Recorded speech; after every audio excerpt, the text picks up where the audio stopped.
Како изгледа кога атомска бомба ќе експлодира под вода? Во утринските часови на 16 мај 1958 година во близина на атолот Еневатек во Пацификот бил извршен нуклеарен тест како дел од операцијата Хартек-1. Атомска бомба од 9 килотони била поставена на 150 метри под површината и била активирана. Американскиот воен проект бил документиран, а снимката подоцна беше објавена во јавноста.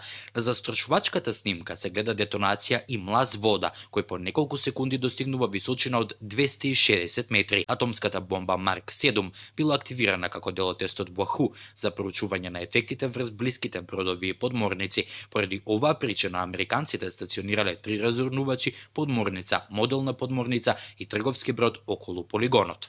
Иако бомбата била длабоко под површината на Пацификот, експлозијата била толку силна што ефектите останале видливи со голо око 3,5 минути. Што се однесува до бродовите, тој оддалечен 5,4 километри, директно го почувствувал ударниот бран и се тресал на секаде. Трговскиот брод бил закотвен на 715 метри на местото на детонацијата и имобилизиран поради оштетување на трупот и опремата. Оваа бомба била тактичко нуклеарно оружје, дизајнирано да се носи и фрла од борбени авиони.